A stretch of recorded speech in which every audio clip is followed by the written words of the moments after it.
All right, welcome to the Codes, Fair, and Farmers Market Committee. We've got 3 items on our agenda tonight. Let's see who's here. Councilman Sledge, I am here. Council Lady Gamble, Councilman Hall, Council Lady Hancock is here, I saw. I'm sorry? Oh, okay. Grab him. Council Lady Johnston, I saw. Councilman Pulley, I saw. Council Lady Roberts, no. Councilman Swope is here, Councilman Withers, and Councilman Young. All right, so we definitely have a quorum. All right, our first resolution is a late filed resolution. And it is a resolution accepting the recommendations of the COVID-19 Financial Oversight Committee to distribute $500,000 in CARES Act funds from the COVID-19 Pandemic Fund, number 30099, to Pathway Lending to provide rent relief to vendors at the Nashville Farmers Market. All right, and is there a sponsor here? Okay. A lot of them did qualify for the Small Business Relief Fund, but there were several that did not, and so this is supplemental to help those vendors that were affected by COVID and continue to be, Yep. because. All right, makes sense. Anyone else? Oh, yes, thank you. Is this rent relief for where they might have a physical location besides the farmer's market, or is this to pay the farmer's market rent? Farmers market rent. Gotcha. Thank you. All right, anyone else?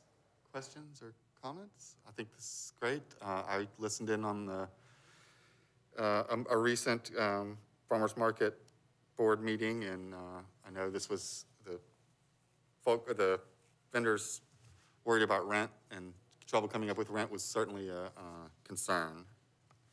Follow-up question that. What's the process then? Are we asking the vendors to apply, or are we just covering?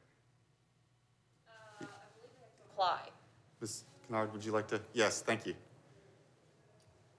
The vendors will have to apply through, I'm Tasha Kennard. The vendors will have to apply through Pathway Lending, just like they would for the Pathway Lending funding. And then those applications will be reviewed by the Nashville Farmers Market and Pathway Lending to ensure that they haven't already received Pathway funding. And then once their funding is approved, Pathway will actually write the check to the Nashville Farmers Market and will apply it to their account. And this will all be done prior to the CARES Act deadline of December 31st. Okay, thank you. Is there, while you've got the floor, is there anything else you'd want to add to it? I just want to add that 78% of our merchants have applied for funding, whether that be PPP, Surge, Pathway. Many of them don't qualify because of their either type of business or the length that their business has been incorporated. The national statistics are playing out in our community that 1 in 5 restaurants are at risk of closing over the next 6 months. We're seeing that at the market, and while we do have demand for or interest in those locations, we really want to provide an opportunity for the merchants to be sustainable and a part of our community. These are small mom and pop restaurants. They're local and regional farmers. They're artisans and makers, musicians. So this is going to go a long way to ensuring the long-term sustainability of their business, and we appreciate it. So if a merchant or a vendor had received, you mentioned like PPP, right? If they receive that and then they attempt to apply for this, are they eligible? It depends upon what they applied for with the PPP. So this is just specific to rent relief. If they applied for, let's say, the Surge program to cover their employment cost or inventory cost, then they could still qualify for rent relief under this grant. However, if they applied for the Pathway program and they received funding, they won't qualify for this. So this is additional funding to Pathway to be able to support the businesses that weren't able to get it previously. But Pathway has that information already, correct? They do. So my question is, why are we putting the burden on the vendors to apply for this when Pathway already knows who's eligible and who's not? Why wouldn't we just be giving the funds to the farmer's market in order for them to cover the rent of those who have been affected? It seems like we're putting the burden on people to apply and get everything done in like 7 weeks. I will say, I understand your frustration, Councilman. I will say that because we're working with Pathway and we're using their application tool, we can expedite that process for anybody that's already in their system because we're asking them all the same questions. So their information will be on file for them. But some of the businesses didn't apply because they knew they couldn't qualify because there had to be in business for 12 months prior to March 1st. So that's the great majority of people that will be applying for this new grant opportunity through Pathway. Is the application a pretty cumbersome application, or? It's not. It's a very basic application. It's asking for all the same information that either the state surge program or Pathway have asked before. They've got to provide a W-9 and they've got to provide sales tax information and classify their business type. Is it anticipated that any vendor who has not received funding would not qualify for this funding that was there? We don't anticipate that. We anticipate that if they hadn't received prior funding from Pathway, they will automatically qualify for this as long as they're a vendor and they apply. This furthers, I'm further confused as to why we would make the vendors jump through these hoops and if we think there will be 100% ability to comply. So, committee, I have my reservations, but Chair, thank you. Yeah. Yes, Councilman Young. Ms. Kennard, this might not be a number you know off your head, but as of right now, what is the dollar amount that your rent is in arrears from the vendors? $67,000, Okay. and that number goes down every day as vendors continue to pay off monthly rent. Will the vendors only be able to use these funds for past due or current rent, or will they be able to apply this maybe to future rent? They'll be able to utilize the funding for past due amounts and the months of November and December, because the CARES Act funding has to Right. be spent by that deadline. Excellent, thank you. Yes, sir. Thank you, Mr. Chair. And I think this is going to be addressed to Council Lady Johnson. How much is Pathways making of the $500,000? This actual allocation does not have any additional fee for administration for Pathway lending, so zero. Okay, thank you. Yep. I do want to add that the reason that these particular vendors need to apply is that every other vendor needed to apply. Most of them did not apply before, so it's not like they're duplicating effort. But if we want an even playing field, if everyone else had to apply, these should have to apply as well. So that's why we've done that, is because we're trying to make it as fair and equitable as possible. All right, anyone else? Are we ready to vote? All right, all in favor of the resolution, say aye. Aye. Any opposed? No. And I'm counting that we've got 9 committee members. 1, 2, 3, 4, 5, 6, 7, 8, 9, yep. All right, so I got 9 for and 0 against. I'm sorry? I'm against. Oh, okay, I'm sorry. I didn't ask, okay. All right, all right, our second item is Bill 2019-79 by Councilman O'Connell. Amends the Metro Code regarding advertisement and occupancy of a short-term rental property owner occupied. And I believe Councilman O'Connell has a proposed substitute. Can someone place this on our agenda? Second. All right, thank you. Councilman O'Connell, would you like to speak? Thank you, Mr. Chair, and I would encourage folks to move the substitute for a more productive discussion. I'll move the substitute. Great, thank you. So the substitute is a great option by planning here. What does the overall intent of this bill is to mitigate a couple of issues that persist in primarily residential neighborhoods related to owner-occupied short-term rentals, where I think many Nashvillians have been comfortable with the idea of the original idea of home sharing, where you maybe had a spare bedroom or a detached accessory dwelling unit, like a garage apartment or a basement apartment, or something like that, or even traveling, having somebody use a bedroom in a house. I think what most Nashvillians did not anticipate when we created this permitted use about 6 years ago was that even those people who were ordinarily their neighbors might turn their entire home into effectively a party house during major destination events in Nashville. So, CMA Fest, NFL Draft, the playoffs, et cetera. We mostly got a handle on the non-owner occupied side of that in residential zoning.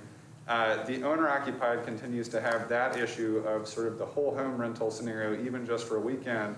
But it also has the issue of people effectively gaming the owner occupied permit scenario. And anybody from codes, Robert Osborne in particular, could tell you it's very difficult to demonstrate that somebody who might reside here for 14 days a year or fewer and then is otherwise renting out the entirety of their home is doing that. This is basically a way to say, hey, totally comfortable with the idea of the permitted use, totally comfortable with the idea of people supplementing their income, less comfortable with the idea of just not being, the only distinction between owner-occupied and non-owner-occupied being whether somebody happens to reside there one day a year as a sort of phantom owner. So I encourage some good discussion here. It's obviously here because most of our short-term rental regulations exist in either Title 17 or Title 6. So glad to see this committee discuss it. Thanks. Thank you, Mr. Chair. Does the substitute allow for, say, maybe incidental whole home renting in the thought that maybe if someone is going on vacation for a week or two, would they, for once or twice a year be allowed to do an entire home rental, though I can see that would be maybe a little difficult to enforce or manage. So planning or our legal counsel could probably advise specifically, but the intent of the bill is to encourage the owner to actually be an occupant during the rental period. Okay. If they were listing it and they had, say, a 3-bedroom residence, the way that the bill is crafted, unless legal corrects me, would be they could not list all 3 of those bedrooms for rent. How is the substitute different?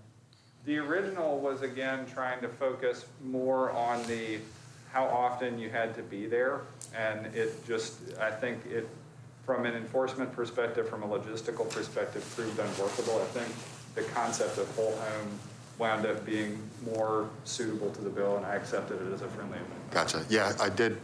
I know we usually have someone from codes, and they were not able to be here tonight, but did send, Ms. Lamb did send me an email basically saying that they had no problem with the general idea of the bill, but did want us to know that the 15-hour part was enforceable, and I let them know that I thought your substitute. All right. Councilman Withers. I appreciate the intent of trying to particularly address the fake owner occupancy. I guess from a practical standpoint, what I'm understanding this bill would do is it wouldn't have the effect of proving an owner is there or not, which unfortunately is very difficult.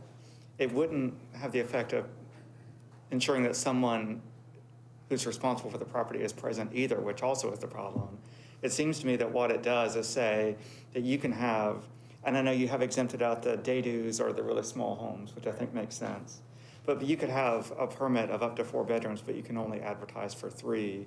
So you would still have more or less potentially the effect of a whole home rental just for a smaller party, I guess is what I'm interpreting it as, right? Again, the best we can do, I think, from an actual enforcement and regulatory standpoint, from talking to the departments, is right to do that coercive scenario of, hey, the whole point here was, you know, a slightly upgraded version of couch surfing. It was not to turn your house into a hotel for, you know, 350 days a year. And it doesn't, you know, I've looked at every possible scenario because I want to keep the flexibility for, to Councilmember Young's point, musicians, right, to be able to be on the road for some period of time. I want to keep the right for people who have those accessory apartments or spare bedrooms, because I've got many friends, many constituents who are interested in doing that. This is not trying to eliminate owner-occupied permits. It's mostly trying to put a little bit of a coercive pressure on ceasing the idea of those owner-occupied permits actually behaving like non-owner-occupied permits. One thing, just I guess maybe to follow up on that, one way that I believe that some other cities have tackled that challenge is to limit the number of days when the unit can be rented, such as no more than 90 days total a year. Now, if you broke that down, it'd still be 45 weekends, theoretically, right? But have you or others explored doing something like that in Nashville? And what, if so, what were the results? Yeah, and that's actually where this bill originated, was looking at that, hey, we'd like to either have somebody here or limit that. But as I talked to you know, constituents who are continuing to face issues with this scenario playing out with permits, because you know, we've got 2 of these situations on our block, it seemed like the interest was, can we make it sort of less appealing to have a 20-person party that could actually be enforced, more so than let's have 45 of those per year, right? And so just with all the feedback I got, this seemed to be, many people seem to be comfortable. You know, in my district, I don't know what kind of feedback you've gotten. I know we between us, we have, you know, as many permits as any other district. And it was looking at, if you tried to shrink it down to something manageable, it's like, okay, maybe we put up with it for, you know, one major destination event, well, 3 days, and then you couldn't really do a week vacation. I think the bigger picture here is, can we make this feel more like a neighborhood accessory use, which is, I think, what it was intended to be.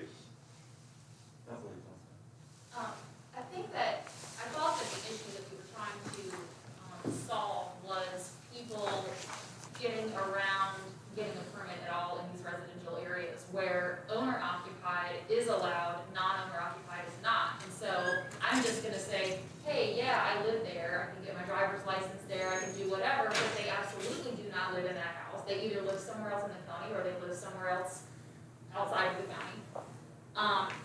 And I understand that that is a problem. I think that there's got to be a better way to suss that out.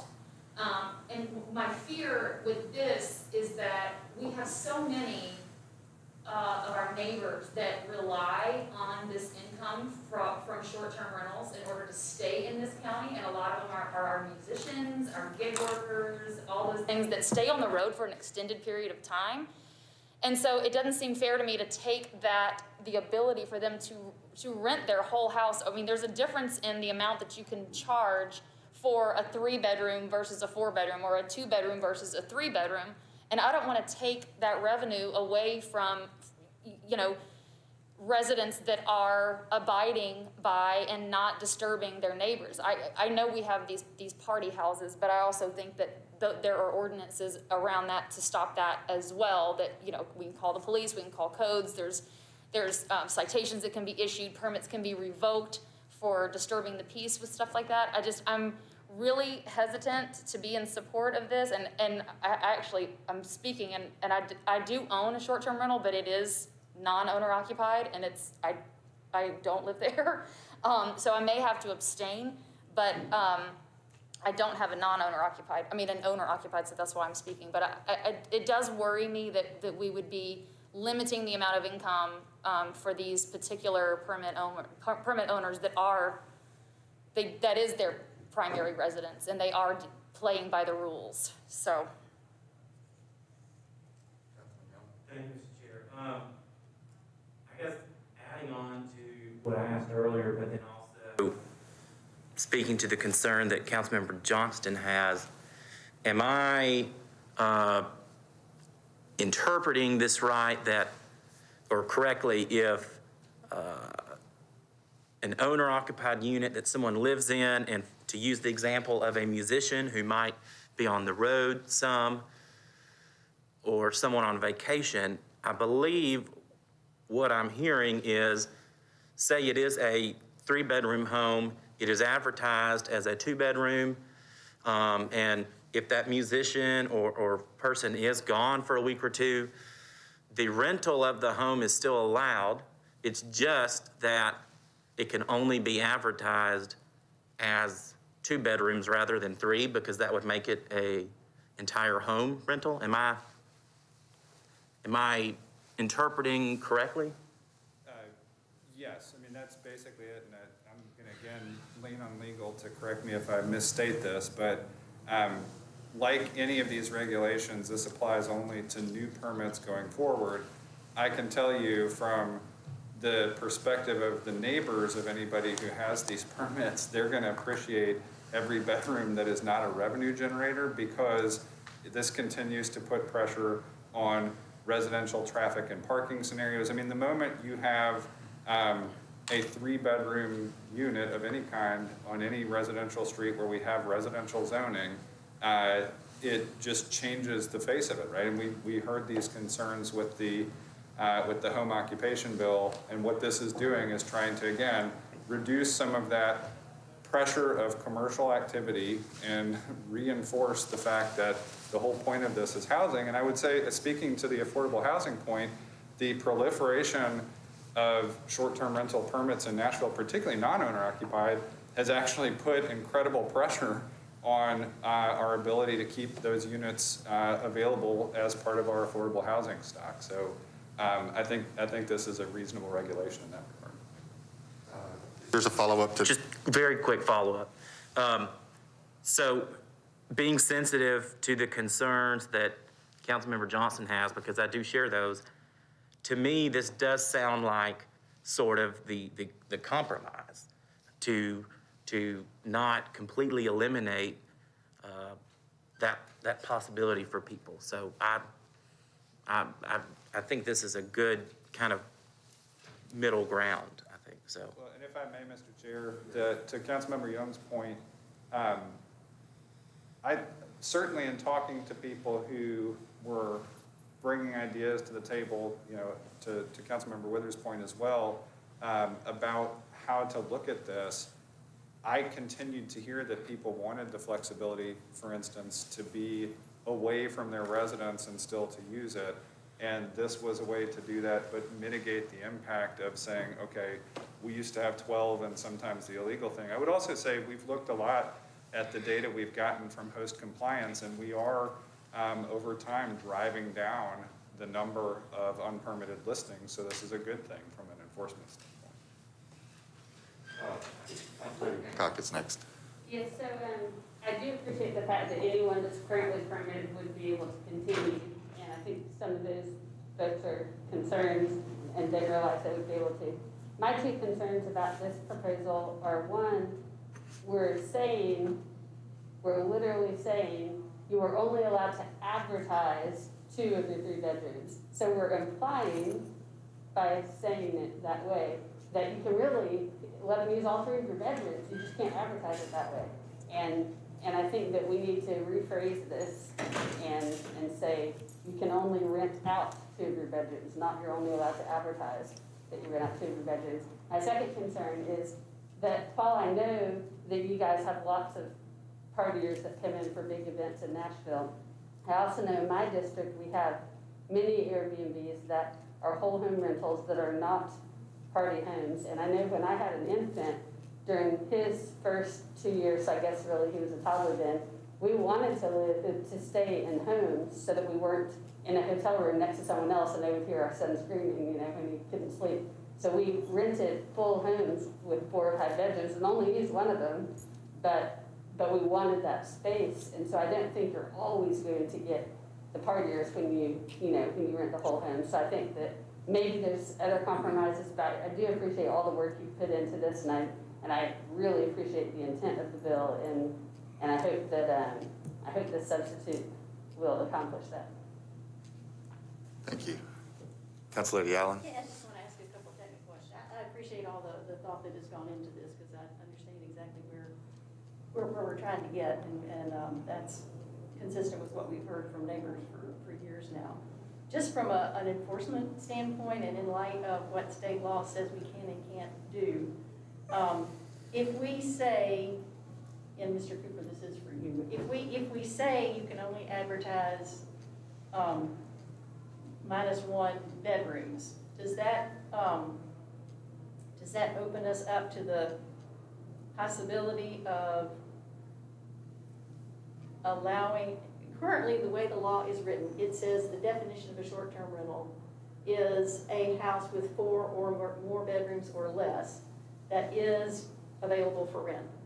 And that's the reason it is available is to imply that you can't have 6 or 7 bedrooms, but you only rent 4 of them, and that's okay. So we were working very hard to make sure that people couldn't, again, skirt the issue and have a bigger house. And that served to limit it so that anything bigger than a 4-bedroom house simply could not be used as a short-term rental. 5-bedroom houses. And so my question is, are we losing that guarantee there? Area development.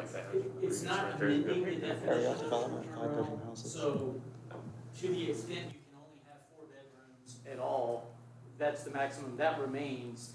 This would just say, if you're owner occupied, you can only advertise for up to 3 of those bedrooms. So in essence, we kind of definitely also then reduce the number of maximum people, since the number of people is tied to the number of bedrooms that you're renting. Good to know. Second question is, in terms of enforcement, currently state law says the only thing we can call a violation are things that are illegal to do in a regular house, like trash and noise and things like that. Do we have the ability to say advertising for more? Because, that's something that's easy to document, which had been a good tool for us at one point when people were advertising, that they could have 20 people, then we could cite that and potentially take a permit away for abusing that privilege. Now we can't do that anymore because state law says it has to apply to other regular residences as well. I think for new regulations that are just for short-term rentals, which this is, this is a regulation of the activity of short-term rental. It's not like a violation that could occur in a regular home. So I think as long as it is only applying to applicants after the law goes into effect, I think it's okay under state law. We couldn't apply it retroactively to anyone. But host compliance could. But host compliance. For people who were doing that. Yeah. Great question. Anyone else? All right, are we ready to move the bill? We put it in so first we need to accept or vote on the substitute, and then the bill is substituted, right? 2 votes. All right, all those in favor of the proposed substitutes? Aye. Any opposed? Any abstentions? Okay.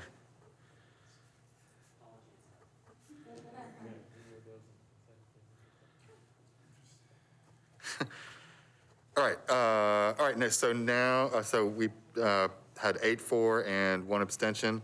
So now we need to vote on the bill as substituted. All those in favor? Aye. All those opposed? And abstention. All right, so again, 8.